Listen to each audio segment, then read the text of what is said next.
just when I think shit's alright. I don't know if I'm bugging that illin' way. Why you wanna wake the giant to villain the grave? Unknown, real as fuck with your face. I'm starting to think, fuck this hungry shit, and y'all are up in my plate. What the fuck is... Surprise, motherfucker! Hi everyone, I wanted to make a video regarding my views to date, as of this current date, of MGTOW, of being a man going his own way, in general, of us, men, going our own way, in light of recent discussions and videos on, for example, the distinction between feminism as an ideology and women as a distinct gender from that ideology, and so on and so forth. The landmark statement that Barbarossa made in one of his earlier videos, where he essentially says, and I'm paraphrasing, that men are but a blowjob away from jumping ship.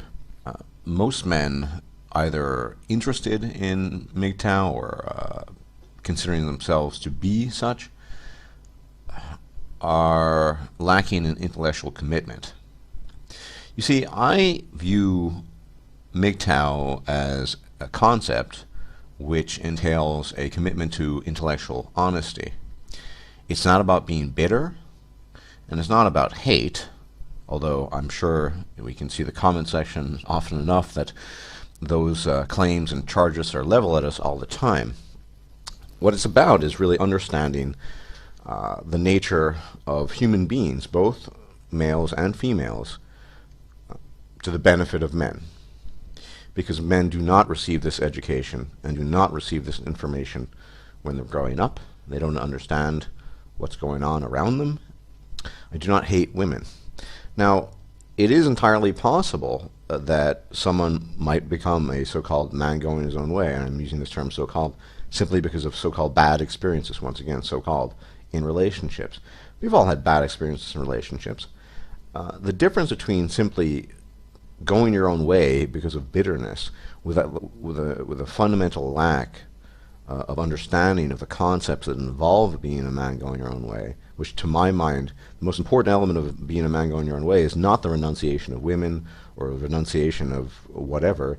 It's that very, very important understanding of the relationship of the human female to the human male, what she expects of that male, and ultimately realizing by dint of collecting data, reading information, and synthesis and internalization, that the human female, in the sense of a relationship, or in the sense of the propaganda that we've been spoon-fed since birth, is not compatible. It doesn't mean you cannot draw on data from past relationships. And I've mentioned in the past, and it's true, that many, many years ago I was in a relationship with a violent female. Now, perhaps at the time or shortly thereafter I was somewhat bitter, but I'm not bitter about it now. And in the subsequent years, what did I do? I learned from it. And how? Well, I was in a relationship with a violent female, and so I looked up some statistics and some data on domestic violence, on violence in women. And lo, to my surprise, what did I discover? Well, that women are just as violent in relationships as men are, if not more so in some cases. Just because you've had bad experiences in relationships doesn't mean, in becoming a MGTOW, or a man going your own way, doesn't mean that you're simply bitter. No, you gather information from these relationships, and you can apply it to the analyses that you're making based on the data that you've gathered, and based on the information that you've sought, and based on your readings and your understanding of the world at large. Men going their own way as a concept entails a firm commitment to the truth, an intellectual commitment to the truth. The willingness to state how things are rather than how they ought to be or how they're supposed to be. It's not about hating women, it's about understanding them and then making the best out of that situation, out of that understanding for yourself as an individual male.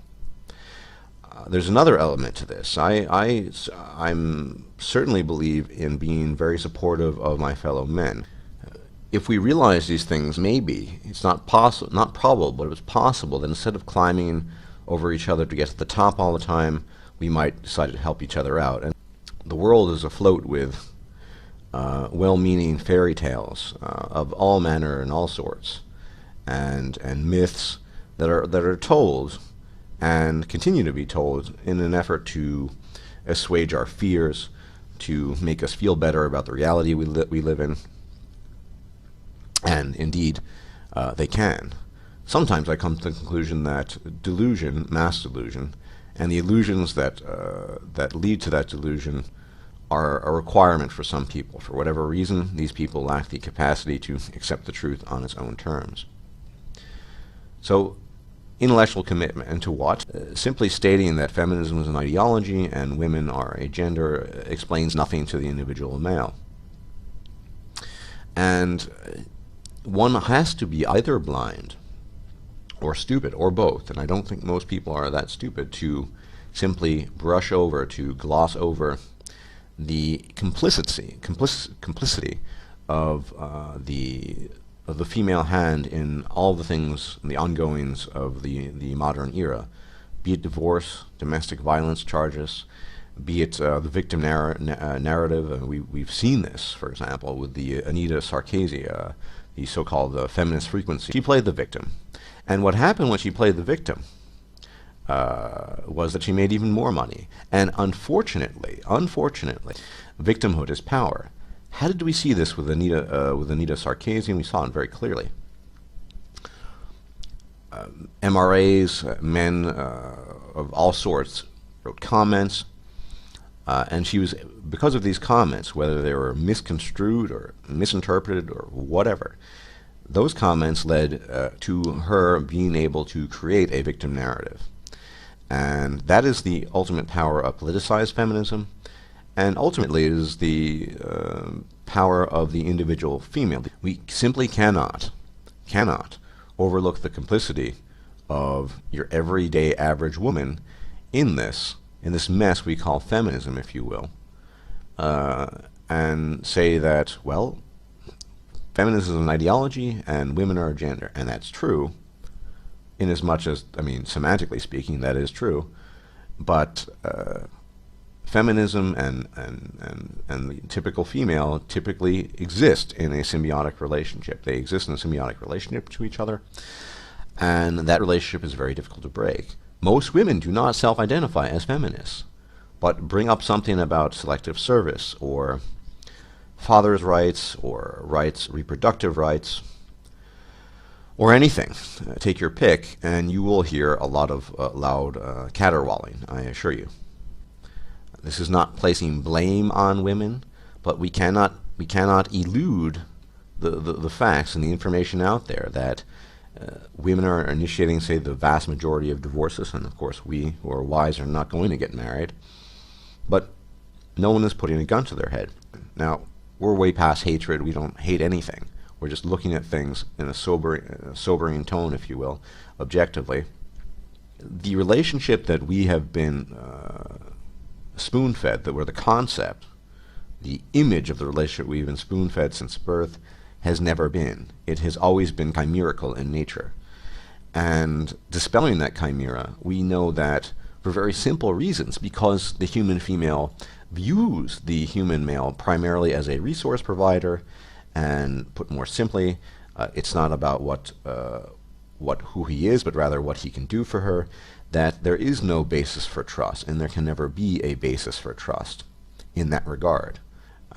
The reason why men were allegedly, and I do say allegedly, able to trust women at an earlier stage in this game of life and history, is because there were societal constraints and civilizational taboos on certain forms of female behavior.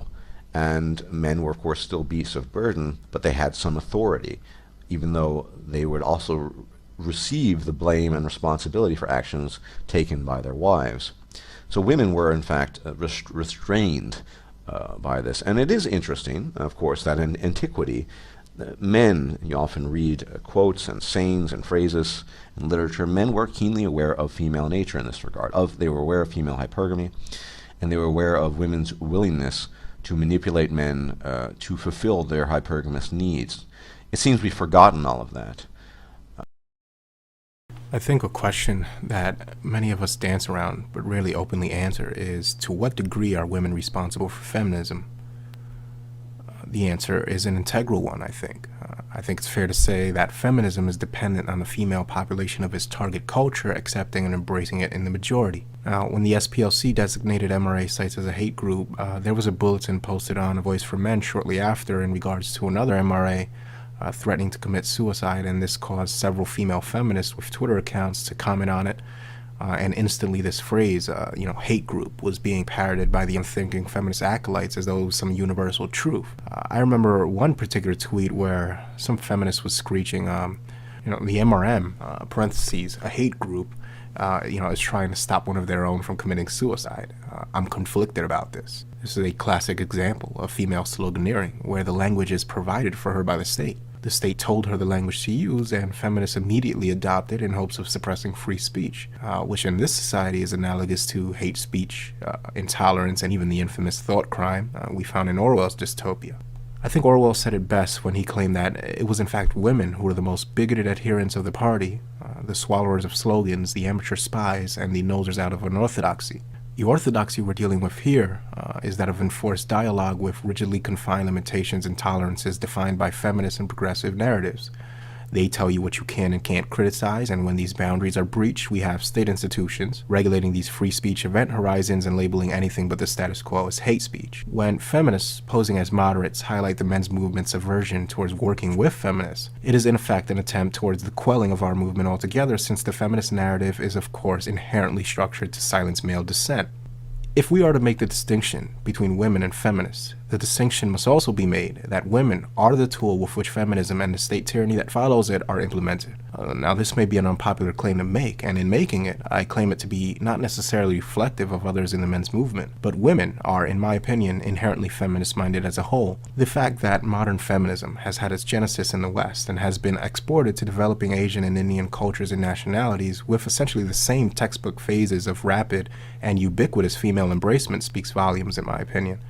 So long as you correct for cultural idiosyncrasy, the manner with which women accept feminism stays the same across cultural lines. You'll see a male political elite promote feminism as female advancement. You'll see domestic violence campaigns and no-fault divorce laws instituted as fundraising campaigns for the facilitation of female divorce and desertion of the home. You'll see men portrayed as inherently violent. And women in particular like that last little tidbit, since psychologically it justifies the deception, theft, and violence they're about to unleash upon men with their newfound state power. And then they go about systematically destroying fatherhood, society, and their respective nations from the inside out. The war against feminism is one which will inexorably be fought, where our targets will have been carefully aligned by feminists with the interests of women. In other words, we're going to be fighting against female privilege, which will be passed off as basic female human rights.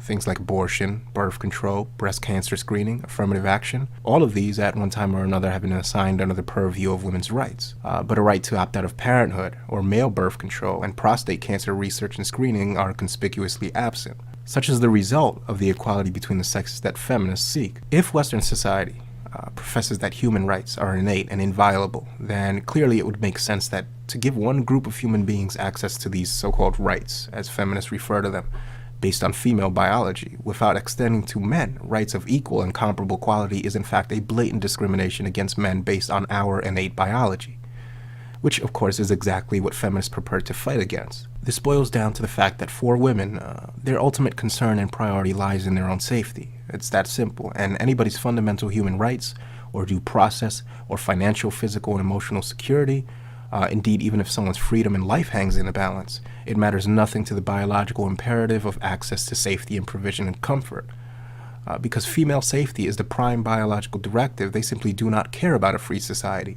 Freedom is male invented, built, copyrighted, bought, and paid for in blood. Freedom is male. Find me a woman that understands that although rape is a horrible and vicious crime, that rape shield laws deprive men of their due process. Find me a woman that understands this.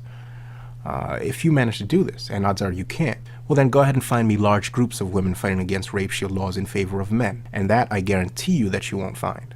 The biological directive tells them that if they support due process, then the chance exists that one day They, in fact, might be raped, and that rapist could possibly, in a free and open society, work the system and use due process to get away with it, and women will never support this in any large number, ever. It's not the fact that women want to be safe that I take issue with.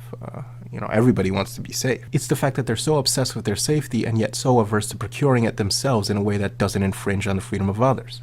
Now, in regards to biological compulsions, I'm just going to go ahead and say that I don't care. I don't care what hardwired tendencies women have. It's beyond the point. Men have a biological imperative to pass on their genes, yet the vast majority of men don't go around forcing women to have sex, do they? Yet when women aren't having their biological safety and provision compulsions satiated, then all sorts of coercive state power is leveraged against men to extract it, even under the threat of imprisonment in many instances, or in other words, by force. And it's this willingness to leverage the state against men to take what they want by force that I find evil and hypocritical. They want to be safe even if it means that others will suffer for it. How many innocent men have been and are being prosecuted for false rape accusations right now? Would feminists, who claim to support equality between the sexes, support an honest inquiry into the prevalence of false rape accusations and how they negatively impact innocent men? No. And neither would women as a collective. Feminists have helped put in place a legal system of predation of the innocent falsely accused male. It has been men throughout history that had the presence of forethought enough to know the evil that is unleashed when we trade freedom for safety. The most fervent resistors of legislation like the Patriot Act have been men, and these men are not stupid. They understand that terrorist attack is a reality. They even understand that the Constitution-shirking measures that the Patriot Act puts into place can possibly stop some terrorist attack somewhere in some hypothetical scenario before it happens. But they resist it anyway. Why? Because no amount of safety and no amount of lives saved is worth it if we can't live free. And more specifically, because the danger of a terrorist attack or of a rapist getting off pales in comparison to the world of danger we would exist in if due process isn't upheld to the most stringent standards possible. Stalin, Mao, Lenin, they didn't have due process either. Ask the tens of millions of people they killed off how safe they felt. Women, their entire world and conceptualization of protection and safety exists in a cloud of self-absorption 5 feet in any direction from their feeble little minds. And you can accuse me of generalizing all you want, but the facts have just been spelled out to you as follows. We have a burgeoning and particularly vicious feminist movement propping up in India, some parts of Malaysia, China, and Japan. And the manner in which women have hopped on board can only be described as a thunderclap. Make no mistake about it, what we are witnessing here is the death of Western civilization. These people, and I use the word loosely, these feminists are nothing more than slogan-spewing automatons fueled by a hatred of everything real and spontaneous. They actually have a hatred for the spectacle of life itself as it plays out before them. They are micromanaging every unplanned, unapproved human activity in hopes of crushing the spirit of anyone that is actually thinking and alive. Feminism is hatred. It's carefully crafted, carefully hidden, culturally embedded hatred. That of all the rocks upon which we build our lives, we are most dependent on the family. The family is that most important foundation. And we are called to recognize and honor how critical every father is to that foundation. They are teachers and coaches, they're mentors, and they're role models. They are examples of success and the men who constantly push us towards success. But if we're honest with ourselves, we'll admit that too many fathers are also missing. Too many fathers are MIA. Too many fathers are AWOL. Missing from too many lives and too many homes. They've abandoned their responsibilities. They're acting like boys instead of men. Out of all the lies we choose to believe, the most scandalous lie of all is the one this man repeated in that speech. A lie repeated in every ghetto, suburb, street corner and palace of the realm. A lie so big and so transparently false that it makes the truth itself redundant. That's right. This lie puts the truth out of business, because what it really reveals is that nobody, not even those who are sworn to defend truth, could care less about the truth.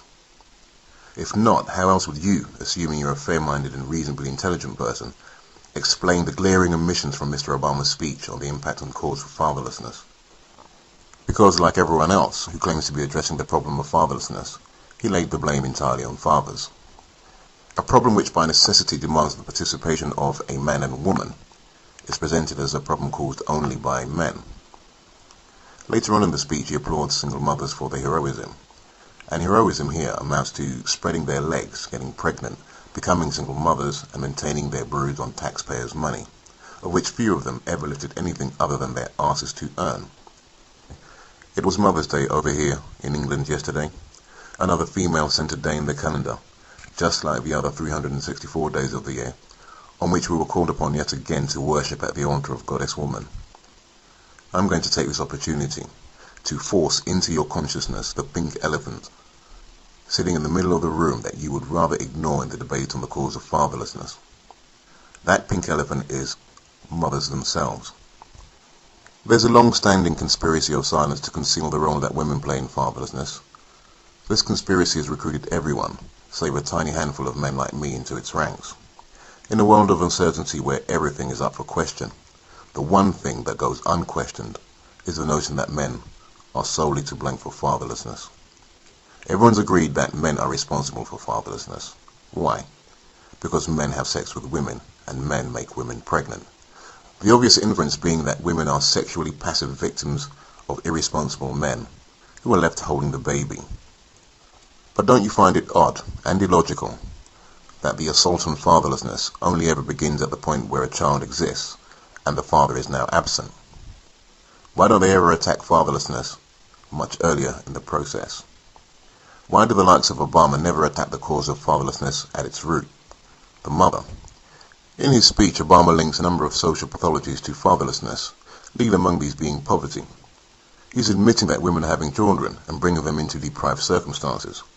Do women therefore not have a responsibility to defer childbirth until they are in a better position to support and raise children? What about that responsibility, Mr. Obama? Women are far from the sexually passive victims they portray to be by their own victim-filled accounts and by social commentators of all stripes. On the contrary, women themselves are the ones who declared their sexual liberation some 40 years ago. That claim to sexual freedom came on the backs of new abortion rights and the contraceptive pill, both of which give women absolute control over the timing of childbirth. So in light of those simple truths, it really staggers the mind how people persist in blaming fatherlessness on the people least able to control it. Fathers. It seems sexual liberation means sex without consequence for women, while for men it means persecution and punishment. Mother's role in fatherlessness is not confined to before pregnancy or childbirth. We can make the case against mothers anywhere in the chain and still find mothers to be the leading cause of absentee fathers.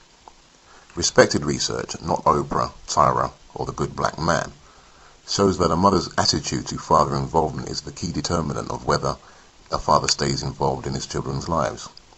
If the mother actively and constructively encourages father involvement, the more likely he is to remain in his children's lives.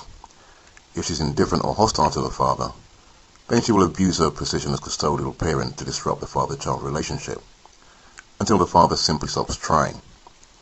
This practice is so common, it even has a name. It's called parental alienation.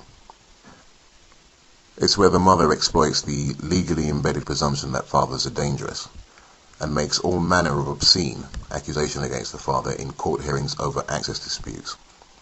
It is now standard practice for lawyers to advise mothers to claim to be in fear of the father, since this automatically invokes the restraining order, courtesy of violence against women laws. The effect of this is to undermine the father's case for custody or access in later proceedings. It doesn't matter that the accusations are unsubstantiated or later proven false. What about fatherlessness created by divorce? Who initiates 80% of divorces? Wives. Now I know there will be those who try to justify this using the good old abuse excuse. But the truth is, abuse or cruelty is only cited in 6% of divorces. So I will be deleting the comments of those who raise this red herring. Infidelity is cited by men and women in equal numbers.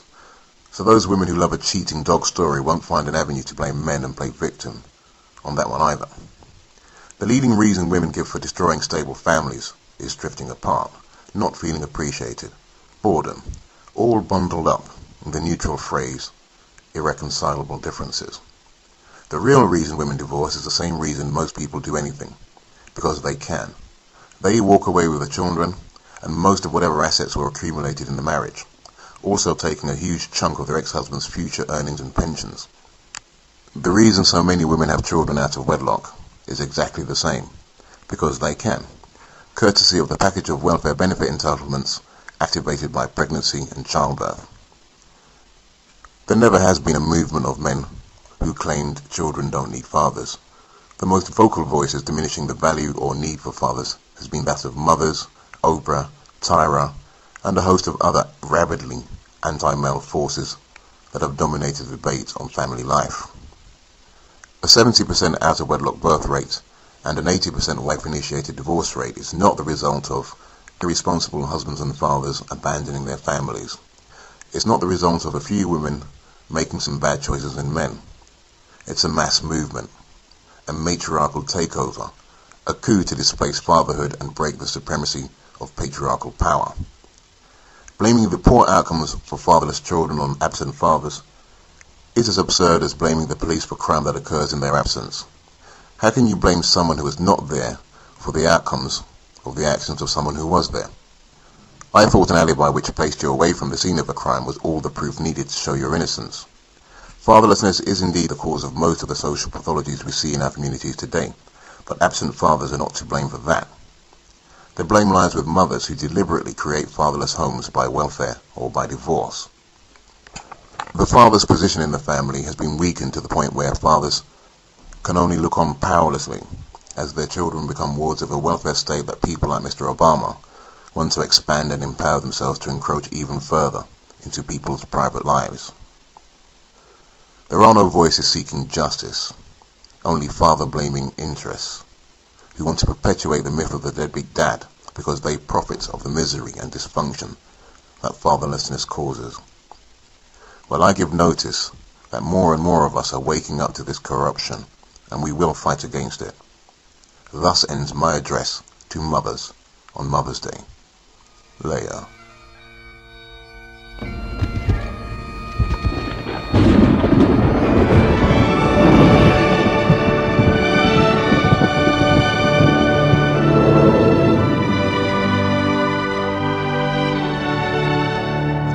Hello everyone. Today I want to talk about a man called Abraham Maslow.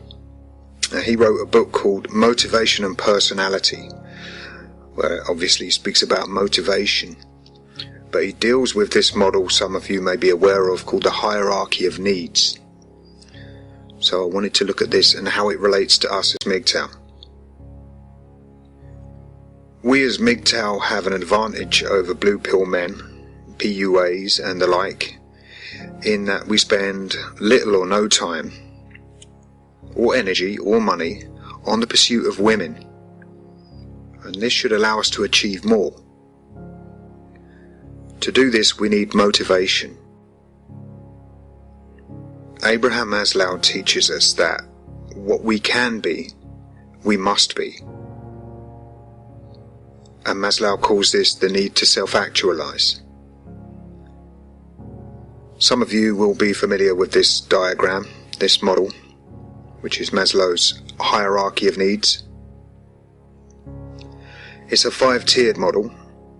There are a few variations of this, but this is the standard one. So the first tier, the bottom one, is a man's basic physiological needs: food, water, sleep, etc. So all of the basic needs for us to stay alive. Then we move up to security and safety. Again, there's some variations, but basically the second tier covers acquisition of money, i.e. employment, shelter, and property, such as clothing and other essential belongings, and some social stability. So the idea behind the model is that when we've acquired the necessary needs in each tier, we then move up and seek to find more for ourselves in an effort to become whole as a person without feeling that things are missing from our lives.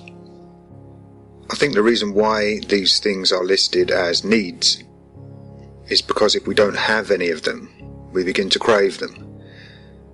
So without food for a day, it becomes a need to find some. Now we've got a big problem in the third tier, the middle one. Sexual intimacy is a need, And as we all know, it can be a very powerful one. If a man can't get over this need for sexual intimacy, then he can't ascend past this tier, because the need for female company and sex will be a time-consuming and dangerous pastime, which could also lead him to lose everything that he's already acquired in the first two tiers, leaving him with nothing.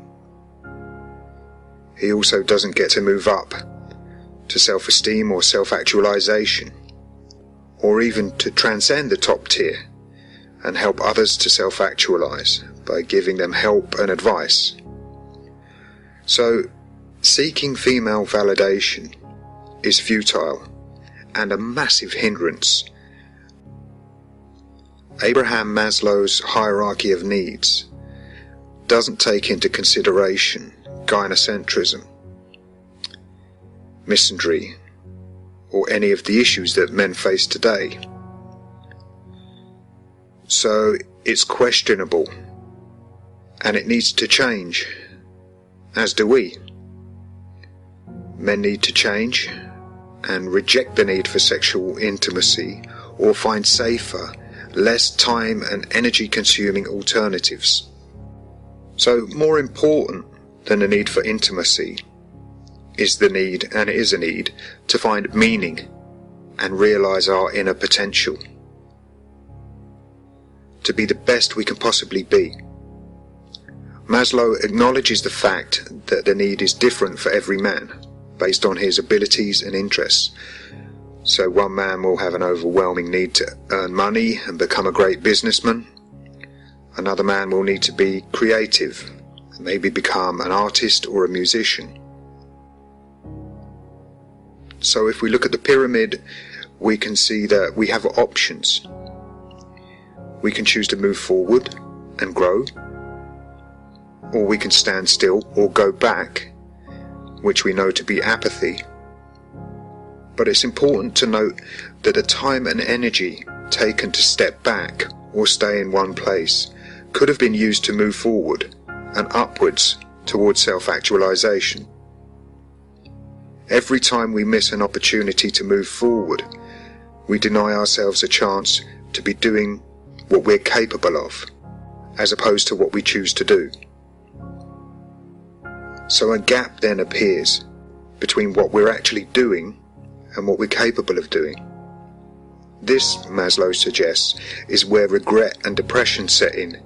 We feel guilty and beat ourselves up for procrastinating and wasting precious time and resources.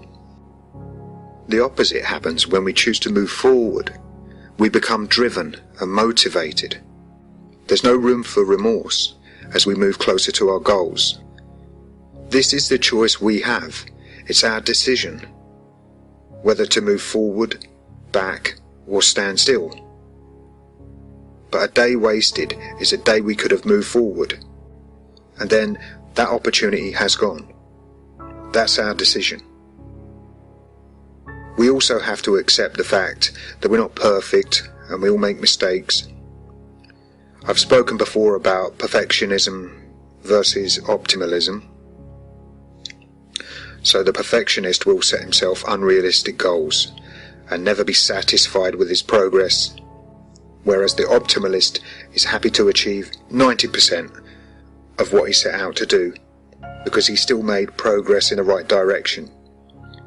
So the optimalist sees this as a victory and is proud of his achievement, but a perfectionist will see it as a failure and become depressed and frustrated despite having made positive steps towards his goal. So it's better to be an optimalist rather than being a perfectionist.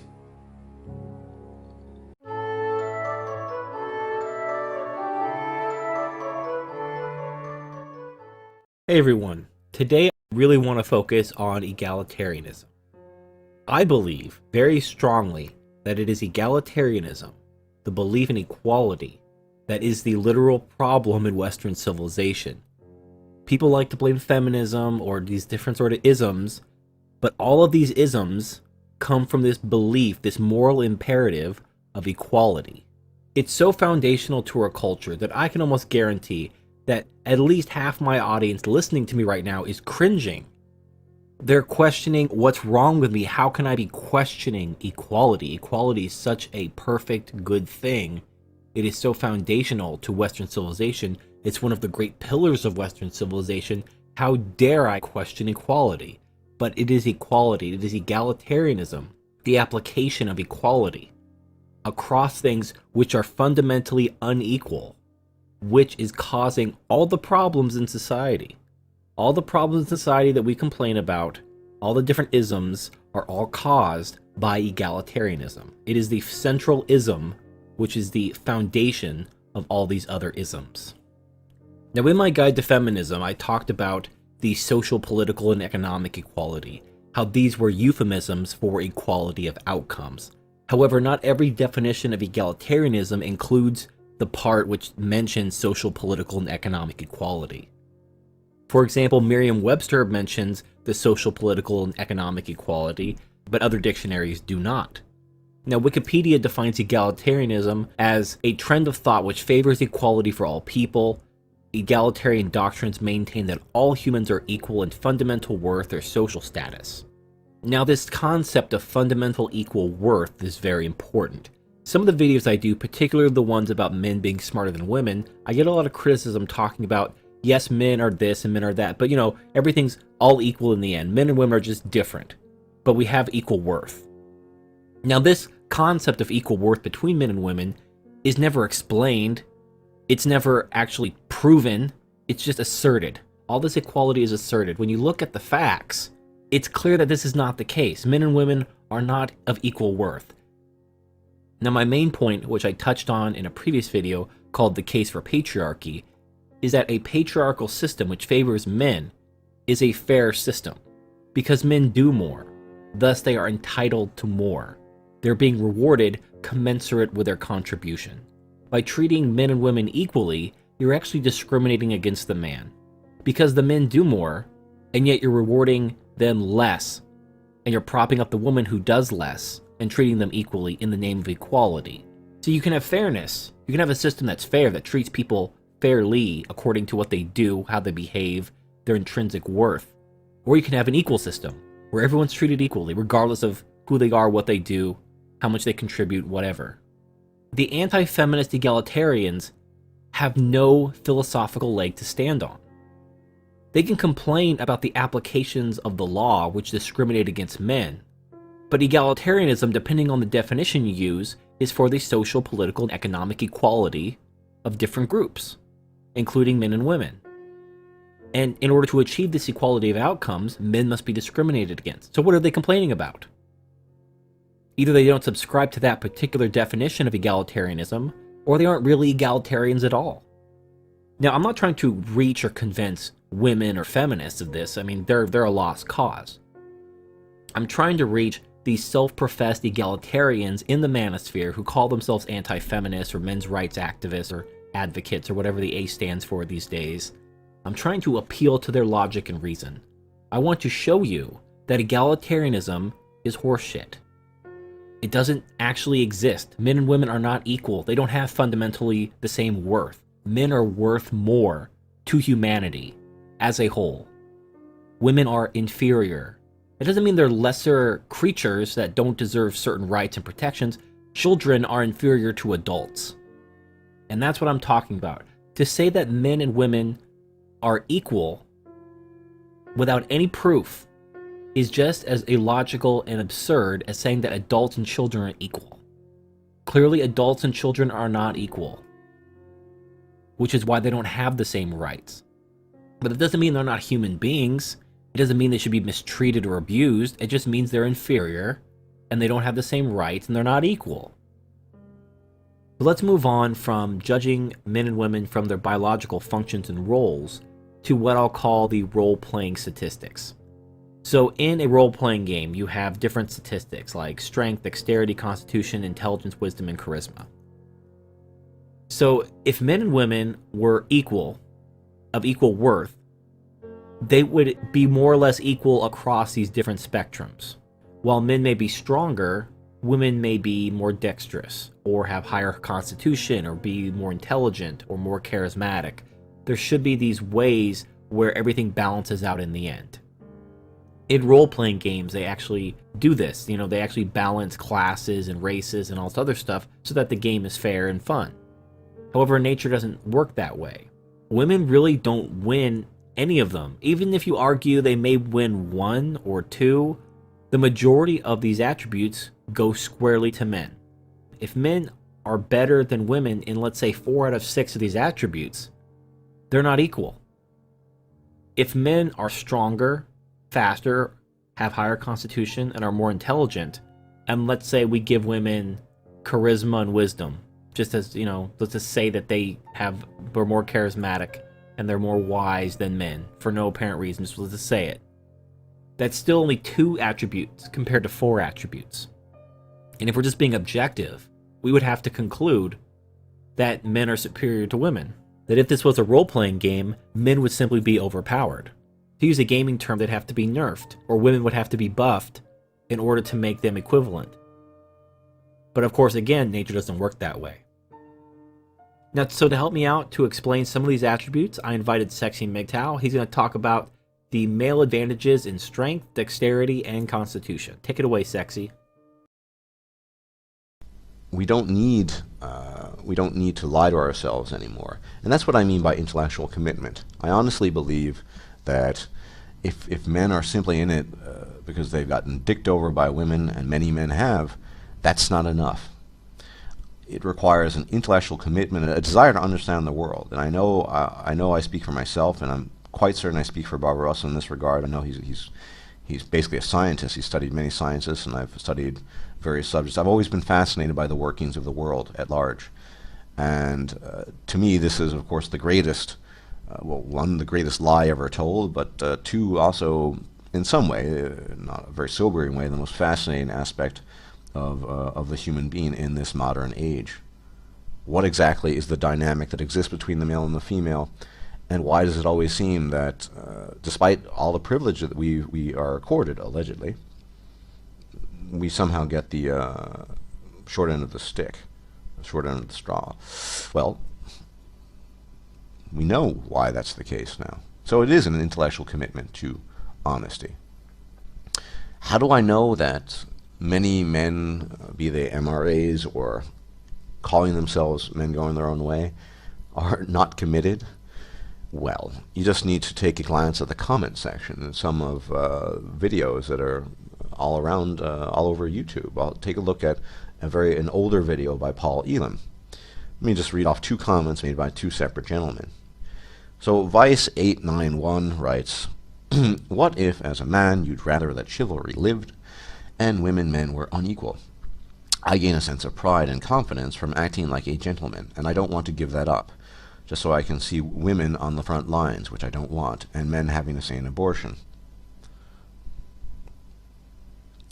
Then, another one, Once Was a, "Hey, I respect you, Mr. Elam, but I kinda do like chivalry. I was raised to pay deference to women, to show them respect, open doors, etc., and I am proud to be chivalrous.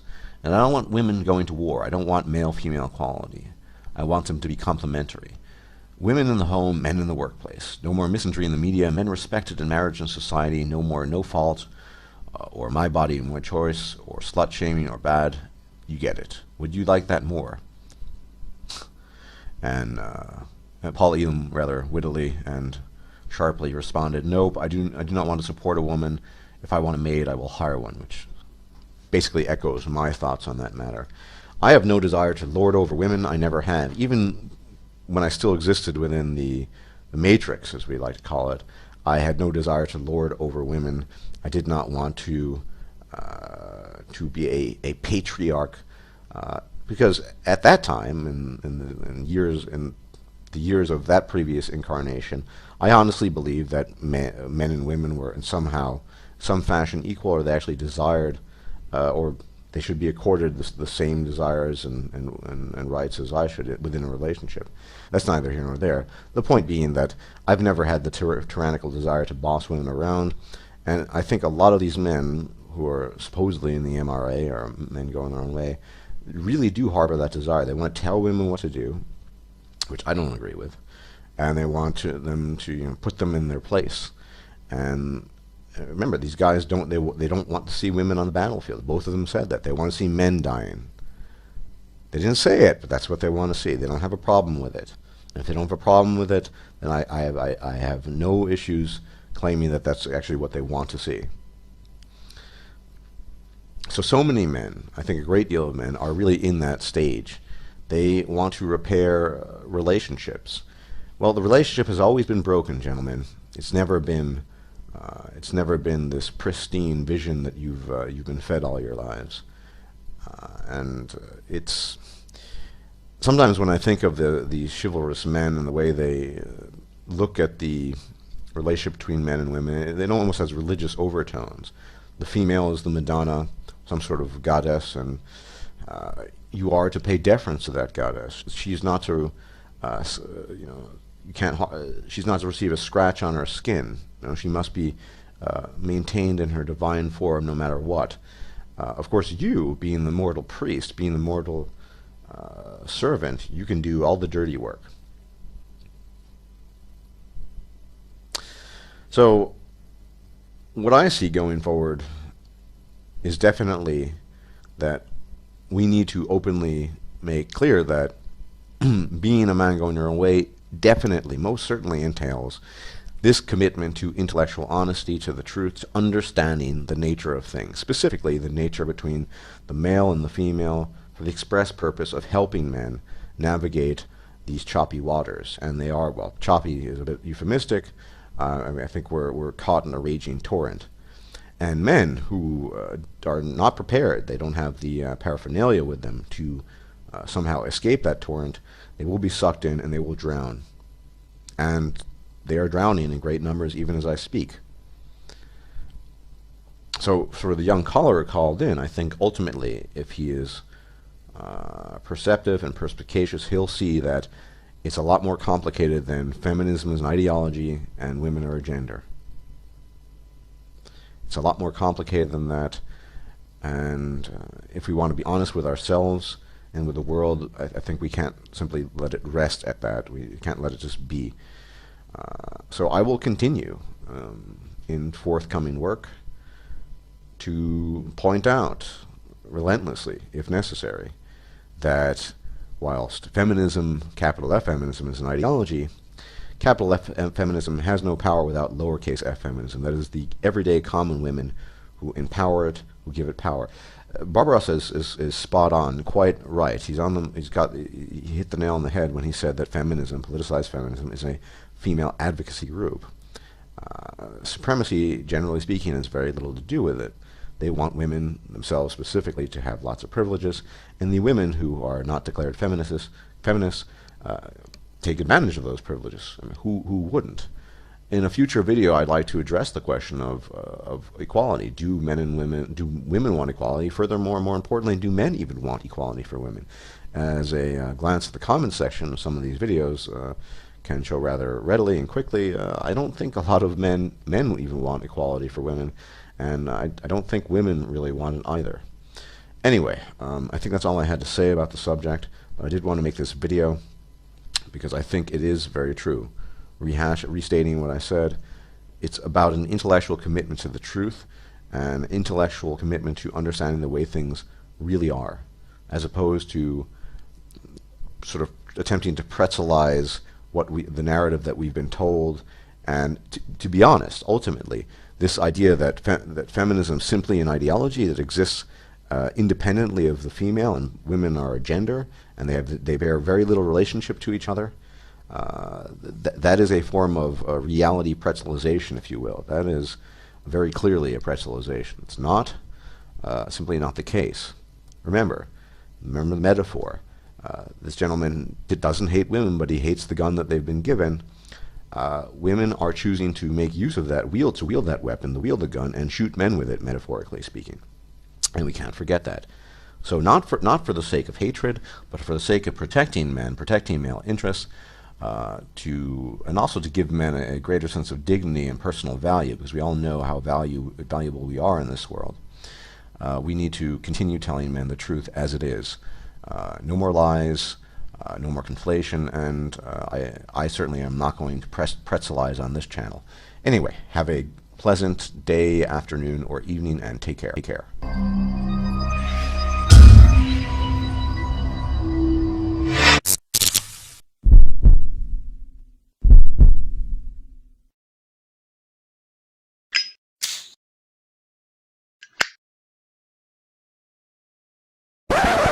Surprise, motherfucker!